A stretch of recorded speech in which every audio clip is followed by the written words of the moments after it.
Serilingampally division పరిధిలోని Lingampalli village Venkatareddy కాలనీలో community భవనం నిర్మాణ పనులను కార్పొరేటర్ రాగం నాగేందర్ యాదవ్, రాష్ట్ర యువజన నాయకుడు రాగం అనిరుద్ యాదవ్ ప్రారంభించారు. ఈ సందర్భంగా కార్పొరేటర్ స్థానిక నాయకులతో కలిసి పాదయాత్ర చేపట్టారు. కమ్యూనిటీ భవనం పనులను త్వరగా పూర్తి చేస్తామని తెలిపారు. లింగంపల్లి విలేజ్ వెంకటరెడ్డి కాలనీలో సీసీ రోడ్లు దాదాపుగా పూర్తయ్యాయని, మిగిలిన రోడ్లను త్వరలో ప్రారంభించి పూర్తి చేస్తామని హామీ ఇచ్చారు.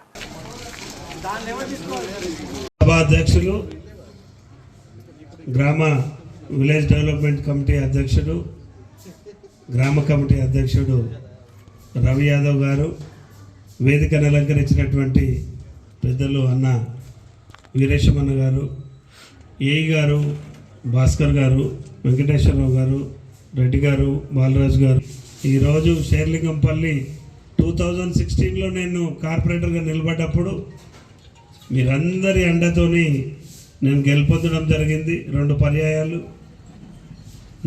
ఫస్ట్ లింగంపల్లి విలేజ్ విజిట్ చేసుకున్నప్పుడు చాలా అధ్వానమైనటువంటి పరిస్థితి ఉండే, దుర్భరమైనటువంటి. మనం ఎట్లయితే ఐకమత్యంగా ఉన్నామో అట్లనే ప్రతిసారి ఏ వర్క్ ఉన్నా కానీ అందరం మనం ముందుకు వచ్చి గ్రామంలో ఇంకా ఏ పనులు ఉన్నా కానీ, పెండింగ్ వర్క్స్ ఉన్నా కానీ మనం అందరం చేసుకోవాలని చెప్పేసి బస్సులతో ఒకసారి ఇంటరాక్ట్ అయితే ఎట్లా ఏ బస్సులో ఏ ప్రాబ్లం ఉందో కూడా వాళ్ళ దృష్టికి కూడా తెలుస్తుంది అని చెప్పేసి ఈ యొక్క ప్రోగ్రాం మనం పెట్టుకోవడం జరిగింది.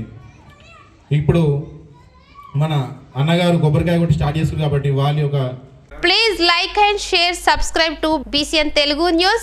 Please like, share and subscribe to BCN Telugu News.